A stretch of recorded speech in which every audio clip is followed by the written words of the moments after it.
1월 26일 목요일 새벽기도회를 시작하겠습니다. 사도신경을 고백하시고 찬송가 264장을 부르신 후에 하나님의 말씀을 함께 나누겠습니다. 오늘 저희에게 허락하신 하나님의 말씀은 사무엘상 2장 22절부터 36절까지의 말씀입니다.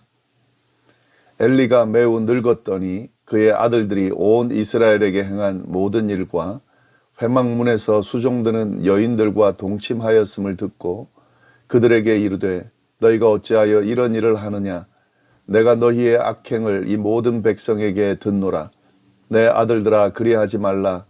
내게 들리는 소문이 좋지 아니하니라. 너희가 여호와의 백성으로 범죄하게 하는도다. 사람이 사람에게 범죄하면 하나님이 심판하시려니와 만일 사람이 여호와께 범죄하면 누가 그를 위하여 간구하겠느냐 하되 그들이 자기 아버지의 말을 듣지 아니하였으니 이는 여호와께서 그들을 죽이기로 뜻하셨음이더라.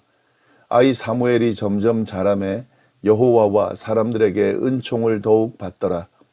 하나님의 사람이 엘리에게 와서 그에게 이르되 여호와의 말씀에 너희 조상의 집이 애굽에서 바로의 집에 속하였을 때에 내가 그들에게 나타나지 아니하였느냐. 이스라엘 모든 지파 중에서 내가 그를 택하여 내 제사장으로 삼아 그가 내 제단에 올라 분향하며 내 앞에서 에봇을 입게 하지 아니하였느냐. 이스라엘 자손이 드리는 모든 화제를 내가 내 조상의 집에 주지 아니하였느냐. 너희는 어찌하여 내가 내 처소에서 명령한 내 제물과 예물을 밟으며 내 아들들을 나보다 더 중히 여겨 내 백성 이스라엘이 드리는 가장 좋은 것으로 너희들을 살찌게 하느냐. 그러므로 이스라엘의 하나님 나 여호와가 말하노라. 내가 전에 내 집과 내 조상의 집이 내 앞에 영원히 행하리라 하였으나 이제 나 여호와가 말하노니 결단코 그렇게 하지 아니하리라. 나를 존중히 여기는 자를 내가 존중히 여기고 나를 멸시하는 자를 내가 경멸하리라. 보라 내가 내 팔과 내 조상의 집 팔을 끊어 내 집에 노인이 하나도 없게 하는 날이 이를지라. 이스라엘에게 모든 복을 내리는 중에 너는 내 초소의 환난을 볼 것이며 내 집에 영원토록 노인이 없을 것이며 내 제단에서 내가 끊어버리지 아니할 내 사람이 내 눈을 쇠잔하게 하고 내 마음을 슬프게 할 것이요 내 집에서 출산되는 모든 자가 젊어서 죽으리라. 내 두 아들 홈니와 비느하스가 한날에 죽으리니 그 둘이 당할 그 일이 내게 표징이 되리라. 내가 나를 위하여 충실한 제사장을 일으키리니 그 사람은 내 마음 내 뜻대로 행할 것이라. 내가 그를 위하여 견고한 집을 세우리니 그가 나의 기름 부음을 받은 자 앞에서 영구히 행하리라. 그리고 내 집에 남은 사람이 각기 와서 은 한 조각과 떡 한 덩이를 위하여 그에게 엎드려 이르되 청하노니 내게 제사장의 직분 하나를 맡겨 내게 떡 조각을 먹게 하소서 하리라 하셨다 하니라. 아멘. 저희가 이 앞의 내용에서 제사장 엘리의 두 아들의 악한 모습을 살펴봤습니다. 그들은 악한 행실을 일삼았고 하나님을 알지 못하고 업신여겼습니다. 그래서 하나님께서는 결국 그들과 엘리 집안 전체의 심판을 예고하십니다. 하나님이 특별히 선택해 세우신 제사장 가문이었지만 하나님이 결국 버릴 수밖에 없을 정도로 그들이 악한 길로 치달았기 때문입니다. 오늘 본문은 그 심판에 대한 예고의 내용이 나옵니다. 22절 말씀 보시면은요. 엘리가 매우 늙었더니 그 아들들이 온 이스라엘에게 행한 모든 일과 회막문에서 수종드는 여인들과 동침하였음을 듣고 엘리가 매우 늙었다라는 말로 구절을 시작하는데 이 말은 단순히 나이가 들었다는 의미 정도가 아니라 그가 육적으로나 영적으로 분별력을 잃을 정도가 됐다는 의미가 있습니다. 지금 이 다음에 나오는 내용들을 보면 엘리가 정말 분별력을 잃었다는 것을 알 수가 있는데요. 이처럼 매우 늙은 엘리는 그의 아들들의 악행에 대한 소문을 듣게 됩니다. 온 이스라엘에게 행한 모든 일을 들었다.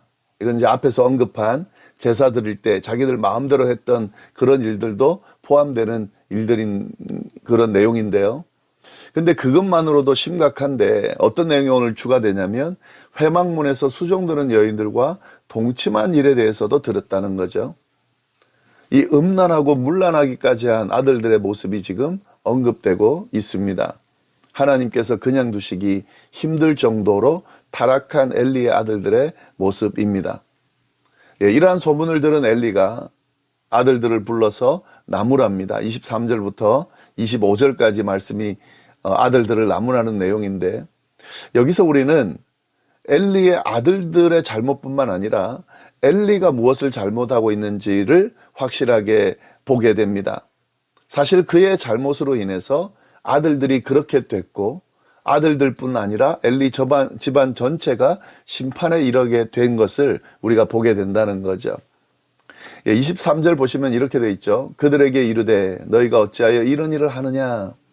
이 아들들의 잘못을 듣고 엘리가 그들을 불러놓고 지금 잘못을 나무라고 있는 거죠. 어찌하여 너희가 이런 일을 하느냐. 근데 여러분, 여기서 우리가 큰 문제를 발견하게 되는데요. 엘리는 아들들의 악행을 사람들을 통해 들었다, 이렇게 지금 돼 있는 거죠. 이 모든 백성에게 내가 들었다, 그러면서 지금 나무라고 있는 거죠. 근데 지금 이 아들들의 악행을 모든 백성에게 들었다, 이렇게 표현하고 있죠. 모든 백성들이 다 알고 있는 내용이라는 거예요. 근데 엘리는 모르고 있었다는 거죠. 모든 백성들이 다 알고 있는 아들들의 악행을 엘리만 지금 모르고 있었다는 거죠. 이건 자녀들에게 지금 전혀 관심이 없었다는 거예요. 그러니까 모르는 거죠. 관심이 있었으면 모를 리가 없죠. 관심이 없었다는 거죠. 그리고 관심이 없었다기보다는 그들의 잘못된 행동을 사실 봤을 겁니다. 어릴 때부터. 근데 그 정도는 괜찮겠지 하면서 대수롭지 않게 여겼을 수도 있습니다. 그러니까 그들이 심각하게 잘못을 저지르고 있음에도 불구하고, 그에 대해 모든 백성이 다 알고 있음에도 불구하고 엘리만 지금 모르고 있었던 거죠. 이건 지금 아버지로서의 모습이 아닙니다. 지금 아주 큰 잘못이 있는 거예요. 그리고 지금 이 아들들의 잘못을 들었습니다. 그리고 지금 나무라고 있는데, 보시면 나무라긴 하지만 어떤 조치도 취하고 있지 않습니다. 24절 보시면요. 내 아들아 그리하지 말아라. 내게 들리는 소문이 좋지 아니하니라. 그리하지 말아라, 이렇게만 이야기하고 있어요. 내게 들리는 소문이 좋지 않다, 그렇게만 이야기하고 끝이 납니다. 다른 어떤 징계와 벌도 내리고 있지 않습니다. 엘리가 아들들을 어떻게 대해왔는지를 알 수 있는 부분이에요. 아버지의 이 이야기를 보면은 심각한 부분도 느껴지지 않습니다. 징계와 벌을 안 내리는 거는 고사하고 별로 그렇게 심각하게 생각하지 않고 있는 거예요. 그냥 일시적으로 야단 듣고 말아도 되는 그런 분위기가 지금 흘러가고 있습니다. 분명히 심각한 잘못을 저지르고 있음에도 불구하고, 그가 들었잖아요. 이제는 악행을 통해 많은 사람들이 피해를 보고 있다는 것을 들은 겁니다. 오죽했으면 엘리에게 와서 이야기를 했겠습니까? 그들의 잘못에 대한 심판이 분명히 있어야 됨에도 불구하고 엘리는 아무런 조치도 취하고 있지 않고, 더 나아가서는 사실 대수롭게 여기지 않고 있는 모습을 볼 수가 있다는 거죠. 큰 잘못이죠, 이거는. 또 그의 말하는 내용을 보면은요, 사람에게 하는 범죄와 하나님에게 하는 범죄를 지금 구분하고 있습니다. 25절 보시면은 사람이 사람에게 범죄하면 하나님이 심판하시려니와 만일 사람이 여호와께 범죄하면 누가 그를 위하여 간구하겠느냐 하되 그들이 자기 아버지의 말을 듣지 아니하였으니 이는 여호와께서 그들을 죽이기로 뜻하셨음이니라. 사람에게 하는 범죄는 하나님이 중재하신다는 거예요. 그러나 하나님에게 하는 범죄는 누구도 중재해 줄 수 없다는 거예요. 이 말은 뭐냐면 사람들에게 죄를 짓는 것은 그나마 괜찮은데 하나님께 죄를 짓는 건 하지 말아야 된다 하는 거죠.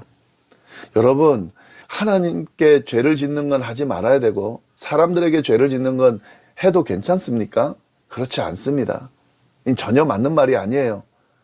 죄는 대상에 따라서 지어도 되고 안 되는 게 아니에요. 하나님은 모든 죄를 다 싫어하십니다. 모든 죄에 대해서 심판하십니다. 사람들에게 짓는 죄는 결국 하나님께 짓는 죄인 거예요. 당연히 엘리의 아들들이 그의 아버지 이야기를 듣지 않죠. 예, 지금 이런 분위기, 한번 분위기를 보세요. 아들들이 듣겠습니까? 엘리는 아들들을 그렇게 키운 거예요. 결국 하나님은 이들에 대한 죄에 대한 심판으로 그 아들들을 죽이기로 작정하셨습니다. 결국 그렇게 될 수밖에 없는 거죠. 하나님께서는 하나님의 사람을 보내어서 엘리에게 그의 집안을 심판하실 것을 말씀해 주셨습니다. 27절 말씀이에요.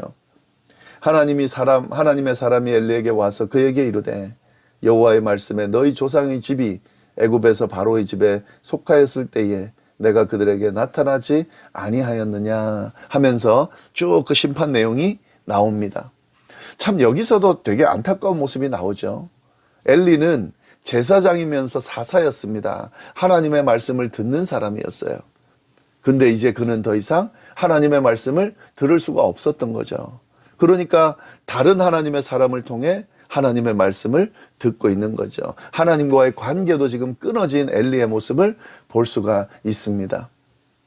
하나님의 사람이 전하는 내용은 엘리 가문의 제사장에게 제사장의 특권을 허락해 주었는데 그 역할을 제대로 감당하지 못했다는 내용이 쭉 나오는 거예요. 그러면서 그가 무엇을 잘못했는지에 대한 내용이 쭉 나옵니다. 29절 보면은 그 내용이 좀 구체적으로 나와 있는데 너희는 어찌하여 내가 내 처소에 명령한 내 제물과 예물을 밟으며 내 아들들을 나보다 더 중히 여겨 내 백성 이스라엘이 드리는 가장 좋은 것으로 너희들을 살찌게 하느냐.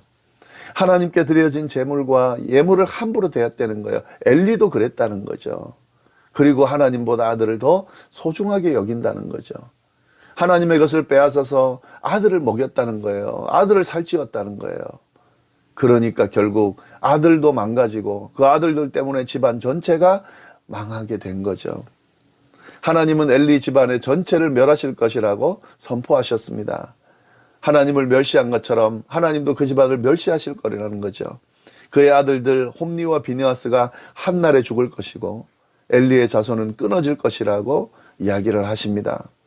예, 그러면서 그들을 대신해서 충실한 제사장을 세울 것이라고 말씀하셨습니다. 그 제사장이 바로 사무엘이죠. 26절에 사무엘에 대한 언급이 중간에 쓱 들어가는데 그 의미가 바로 그 내용입니다. 아이 사무엘이 점점 자라매 여호와의 사람들에게 은총을 더욱 받더라.